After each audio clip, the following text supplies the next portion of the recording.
For a regular hem alteration, first we need to lay out the pair of pants so we can see where the pin is. We'll have that side up, which is right here, and we'll lay it out as flat as we can. From there, we will take this pin and we will pinch this fabric. And since we need this fabric to lay flat, pinch here, take this pin, and reinsert it through this fold here. Just sliding it in, poking it out on the other side of that fold. That way we capture that exact point where it's supposed to be. Then we can lay it out flat, and we can still see where that pin is. We'll take some chalk before we do anything else and mark the underside of that pin. Now this is the white heat erasable chalk. This way we can take it to the iron and it'll disappear.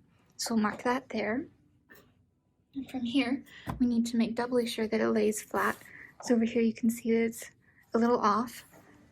And my favorite trick to do is line up the seams down the center, and grab here, and then let gravity do the work. So I'll show that to you. So we'll grab it along those, technically the side seams, which are in the center when we're looking at it like this. So we'll grab them securely and drop it so that gravity can do its thing. And I'll often shake it a little bit to make sure and readjust the grip. It's nice that those natural creases are there to help. Grab it again along the side, help keep it aligned, and then plop it back on the table. And this way we know for sure that it's laying the way it should. One of the most important things about doing a hem is making sure that you measure the length and write it down on the card. This way if the customer comes back and would like that hem transferred to another suit, then we have that record without needing to have the suit that they had altered previously. So the way we do that is we align from the top of the waistband. So the measuring tape will be at the very top of the waistband, and we will be measuring along this side seam that shows up on the very top as we lay it out flat.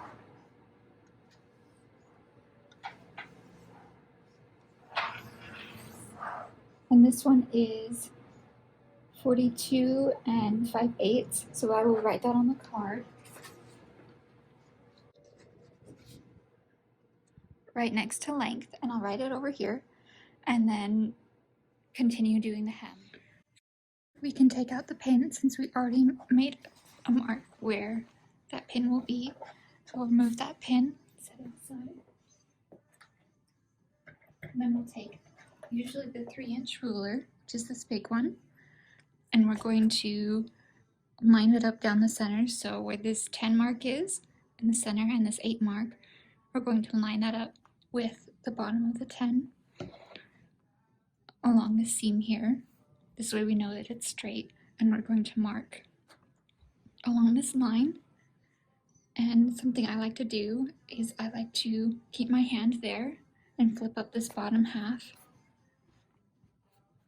This way you can see in between, and the ruler is still in the right place. So you can insert the wax right through here. And I'll do it on a little bit of an angle and really get it in between as I'm putting pressure on it. This way, you get both lines at the same time. And this is our finished line, which is important to get all sides on. So we will need to do this back side as well in a minute. Next, we'll do the cutting line, and normally this is about 2 inches. I like to do 2 1/4 just for a little added security. And you'll mark the bottom of this as well, just making sure that it's straight. And I'll do the same trick of bringing the one pant leg up and getting the crease in between. Even though this is a cutting line, so you only need one side. So you need to be able to see this side to cut it and this side to cut it. From here, we'll need to mark this other side of this finished line. So we'll fold over the edge and mark right there. We'll do the same on this side. And flip it over so we can see our little tick marks. We'll take our ruler and connect the dots. This is another part to notice that this lines up with that side. Well, it looks like a center seam to us, but it's technically a side seam. So we'll mark this here too. When we're done with the marking, we'll flip it back over so we can see the cutting line. And we'll take our pinking shears. And just to be safe, I like to cut on the other side of this cutting line just to give a little bit extra.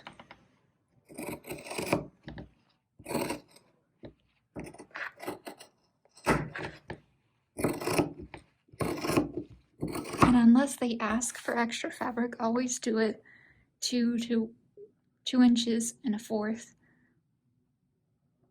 unless they ask for extra fabric, in which case go down to 3 inches, and anything more than that, it gets difficult to get through the hemming machine. I'll cut this side as well.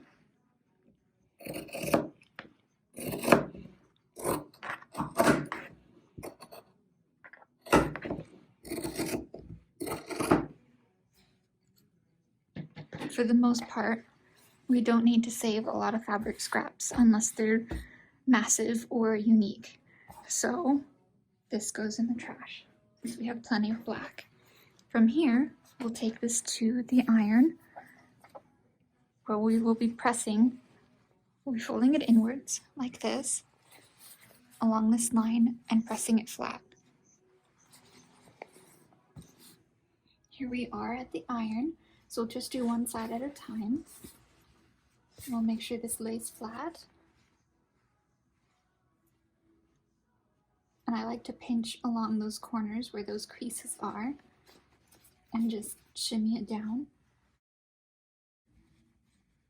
You can use your fingers to make sure that fabric lays flat through this crease here and on the side as well. There is a blue sort of flat tool that you can use to slide in there as well. Let me see if I can find it. So this is that blue tool where in the beginning, if you're having a hard time with getting that to lay flat, just slide that in there. It'll help the crease straighten out. And I'm making sure that this wax chalk line is straight and lines up well. Then I'm going to take the iron and press it.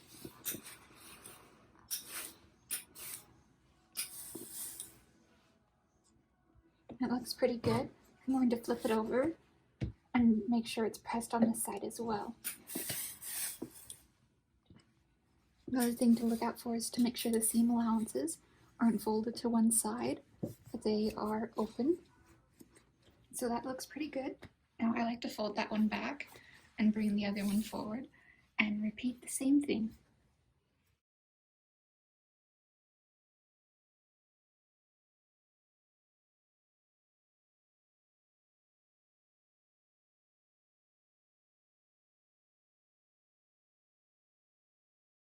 From here, we will turn it inside out. So come in from the waist.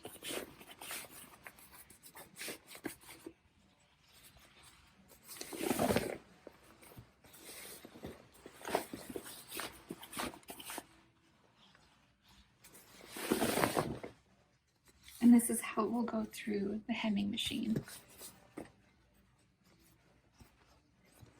So here's the hemming machine. There is a knee pad that's slightly out of view that opens and closes it. So I will open it and I will find the inseam of the pant, which you can see by the crotch guard over here. And I will start the stitching along here. So we'll take this and insert it through here.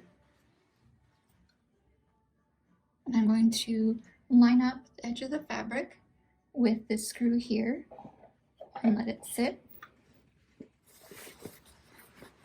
And this machine goes pretty fast, so one of the best ways to keep control is to just lightly hold the fabric. I'm sticking my hand into the pant leg and just lightly holding it. This way I have control and I can feel where this crease is, and I can also feel if the circumference of this part and this part are different, which I will explain here in a moment.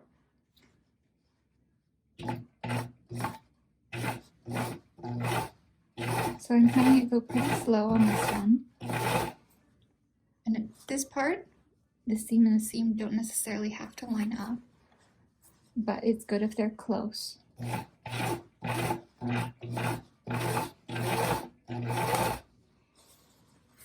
Now this pant is in pretty good shape, so as I'm running my hand along here, I will be able to feel if this circumference of this layer of fabric is different from this one. And if we were to, it will create a bubble on the underside here, and it's doing it a little bit, but it's hard to explain on camera.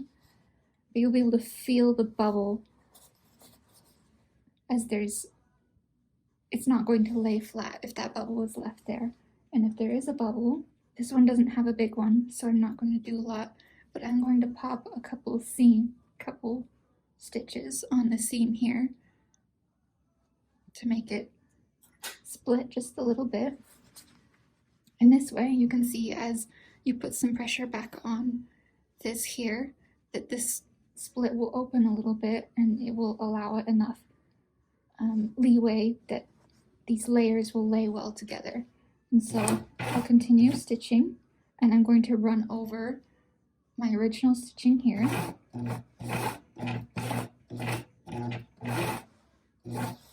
Don't have to go very far. And then I'm going to lift the knee pad again, and I'm going to pinch the fabric and turn the hand wheel until it comes free. Every time you stop stitching on this machine, it will not come free easily because it's going to be caught on something in here. And that's normal, nothing wrong with it. I'm going to snip the thread so I have a long tail. I'm going to grab a hand needle. I'm going to thread it onto this loose thread, just like that. And this is a running stitch. And if you can see here, if I tug on this thread, now it's not attached, it's going to come undone. And if you can see this tiny little loop here,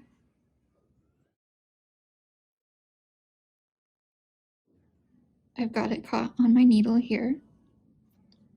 And I'm going to take my needle and send it through this little loop.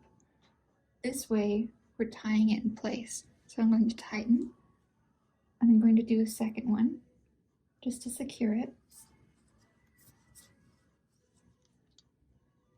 And do a normal knot. Sometimes I'll do it a third time just to be extra safe.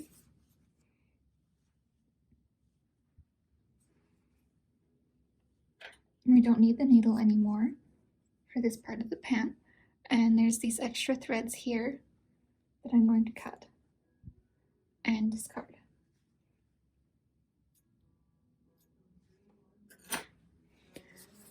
And it's a good idea to check your work through here to make sure that none of these stitches broke or popped, like this one did here. So you can see that, just this little tiny thread. And that happens when the needle is getting a little worn down and blunt. It'll develop burrs on it quite often. Since that's one pop off, it's okay. If it was more than that, then it would be wise to redo it. But it looks to be in good shape, and so this hem is ready. You can check it from the outside too. You can kind of lightly see the indentations where those tiny stitches are coming through. And this pant, the side is ready to go back to the iron, but I'll do the other one first before we go there.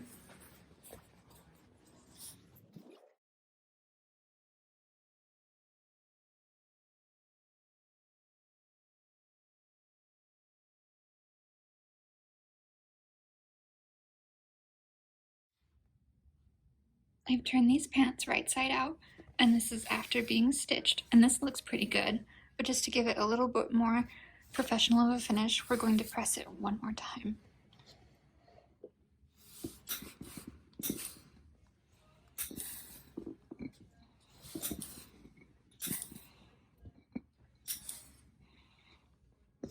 I'm going to flip it over, same as before, to make sure we get the underside.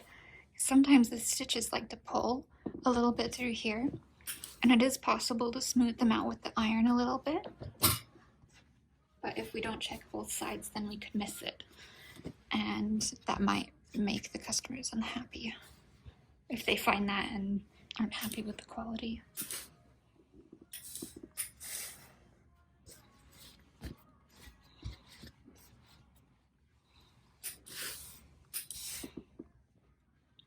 And just like that, the hem is done.